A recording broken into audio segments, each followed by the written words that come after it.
Segunda carta de los Corintios, capítulo 13, versículo. Solamente le vamos a dar lectura al versículo 11.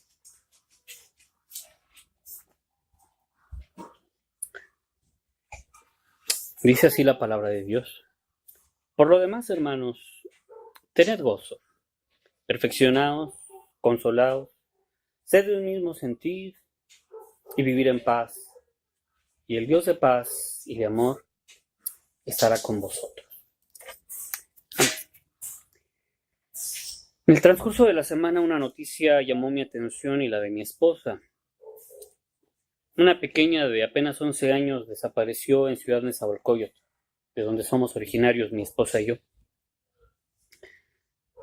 Había salido la chica de la escuela, como eso de las 5 de la tarde, y tomó una combi para regresar a su casa, pero nunca llegó.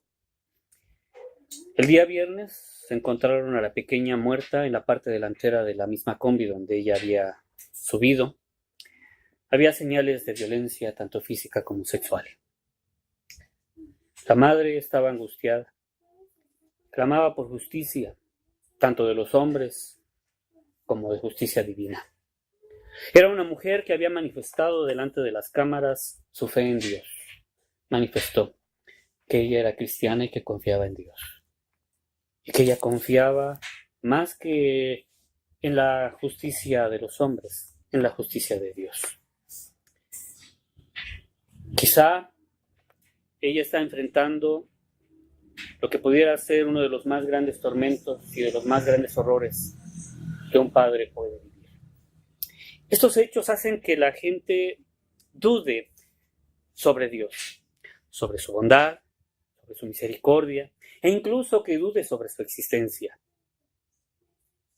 ¿Qué decirle a una madre que está pasando por esta situación? ¿O cómo consolar el corazón ante semejante dolor? Ciertamente, como hombre, la verdad es que no sé cómo contestar estas preguntas, pero la fe en la palabra de Dios tiene un mensaje claro para nosotros. No hace falta más que echar un vistazo al periódico del día para darnos cuenta del sufrimiento que envuelve este mundo.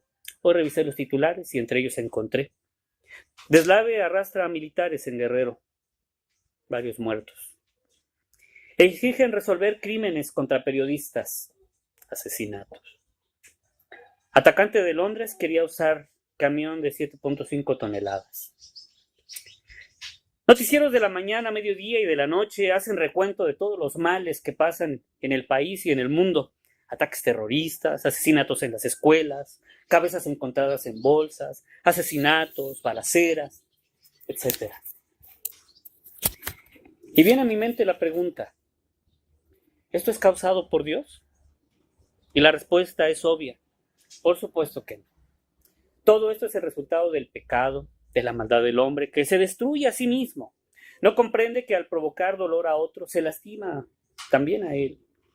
Es como aquellos que niegan los efectos, por ejemplo, de la contaminación, pero que al final también pagarán junto con su familia toda la polución y desperdicios que echan al aire. ¿Confiar en el hombre? ¿Podemos confiar en el hombre? Vemos en todos lados, no solo en México, casos de corrupción, fraudes, perjurio y tantas cosas que nos horrorizan al enterarnos de cada una de esas cosas. Políticos que prometen la paz, que prometen la justicia. Sin embargo, no son otra cosa más que mentirosos. El hombre contra el mismo hombre, destruyendo a sus semejantes, pensando que solo el más fuerte podrá sobrevivir. Pero esa no es la ley de Dios. No es lo que Dios le dijo al hombre. Dios no es el responsable del dolor humano. Es el pecado de los hombres el causante de todo este mal. Su maldad, tarde que temprano, alcanza al hombre. Viene a mi mente aquel caso de aquellos ladrones que robaron, quizás sin tener idea de lo que estaban robando, una camioneta con material radioactivo. Las autoridades pedían a los ladrones que asistieran lo más pronto posible al médico debido a que ese material causaría la muerte a quien estuviera cerca de él sin ninguna protección. A los pocos días antes de la semana aparecieron los ladrones. Tuvieron que ir a las clínicas porque estaban agonizando, así como lo esperaban los médicos. Sin embargo, ya era tarde para hacer algo y uno a uno de ellos fue muriendo hasta que terminó con todos. Sus actos los alcanzaron y perecieron en su afán de tener un poco más. Así el hombre se contamina más y más con el pecado. Y el Dios de amor manda a sus emisarios para advertir de los efectos mortales que tiene el pecado en la vida, pero nadie se acerca hasta que ya es muy tarde. No es Dios, es el hombre el que al dañar a otros provoca su misma muerte. Y en su camino va dejando una estela de dolor y de sufrimiento. El apóstol Pablo plasma esta verdad divina en su carta a los Romanos, capítulo 6, versículo 23, que dice: porque la paga del pecado es la muerte. Ninguno de los actos originados en el pecado tendrán otra paga que no sea la muerte. Muerte física, dolor, sufrimiento y muerte espiritual. Pero si el pecado en los hombres es el causante del dolor y la ruina es para aquellos que practican el pecado, ¿por qué los que no nos deleitamos en el pecado, sino que seguimos el camino de Dios, debemos también sufrir como los otros que no tienen temor de Dios? Muchas sectas y muchos que tienen bastantes seguidores han caído en la mentira de que los hijos de Dios no les pasa nada. Muchos han caído en la mentira de la doctrina de la prosperidad, donde les han hecho creer que a los que siguen a Cristo nada les va a pasar y todo les va a salir bien y todo va a prosperar. Pero la historia de los primeros cristianos y la historia de toda la Biblia es muy diferente. Es muy diferente a todo lo que se predica en estos púlpitos. El libro de los Hechos da testimonio de la persecución y de las muertes que tuvieron aquellos que tuvieron el valor de denunciar el pecado y de predicar la palabra de Dios. El autor de la carta a los Hebreos escribe refiriéndose a los hombres y a las mujeres de fe: otros experimentaron vituperios y azotes, y a más de estos, prisiones y cárceles. Fueron apedreados, aserrados, puestos a prueba, muertos a filos de espada. Anduvieron de acá para allá, cubiertos de pieles de ovejas y de cabras, pobres, angustiados, maltratados, de los cuales el mundo no era digno, errando por los desiertos, por los montes, por las cuevas y por las cavernas de la tierra. Y todos estos, aunque alcanzaron buen testimonio mediante la fe, no recibieron lo prometido. Dirá usted: pastor, me está desanimando a tener fe. Pero el capítulo 12 de la misma carta comienza diciendo: por tanto, nosotros, también teniendo en derredor nuestro tan grande nube de testigos, despojémonos de todo peso y del pecado que nos asedia y corramos con paciencia la carrera que tenemos por delante, puestos los ojos en Jesús, el autor y consumador de la fe, el cual, por el gozo puesto delante de él, sufrió la cruz, menospreciando el oprobio, y se sentó a la diestra del trono de Dios. Es decir, nosotros somos el testimonio del poder regenerador de Jesús y de su sacrificio. La gente nos mira vivir, nos mira sufrir y nos mira morir. Eso nos hace iguales en circunstancias a ellos, pero diferentes en la forma en la que nosotros lo vivimos. La gente sufre desesperanza cuando pasa por cualquier tipo de calamidades, pero el cristiano, al pasar por el mismo crisol de tormentos, se purifica, desprendiéndose aún más del pecado y adquiriendo el gozo y la paz que al mundo le son ilógicos, pero que al cristiano que ha sufrido puede experimentar y puede tener todos los días.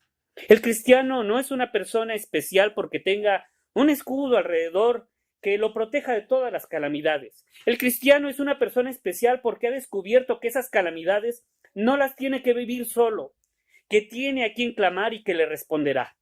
El Salmo 50 dice: sacrifica a Dios alabanza y paga tus votos al Altísimo, e invócame en el día de la angustia, te libraré y tú me honrarás.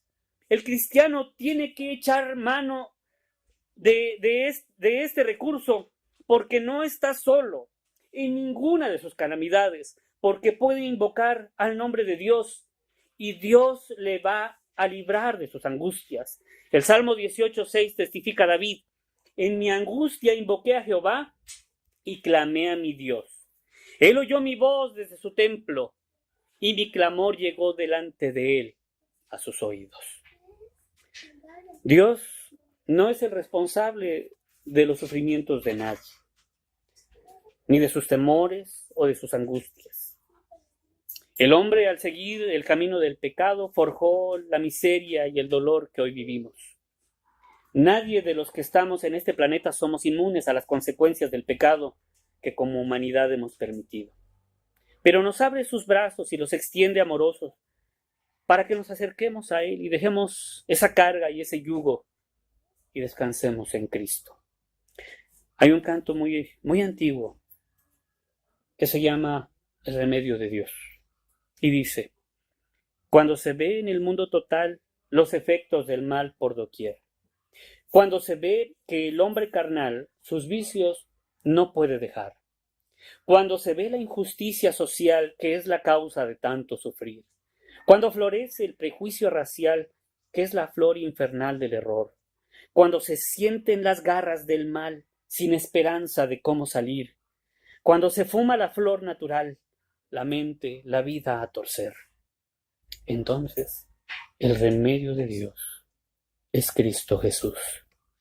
Es Cristo Jesús, el Señor. Acerquémonos a ese remedio maravilloso que Dios dispuso para nosotros. No tienes que pasar en soledad tus sufrimientos ni tus tristezas. No. Dios no es el responsable ni el causante de tus males ni de tus angustias, pero sí es la solución. Acerquémonos entonces a Él, porque Él siempre tendrá su brazo para sostenernos. Inclinemos nuestro rostro.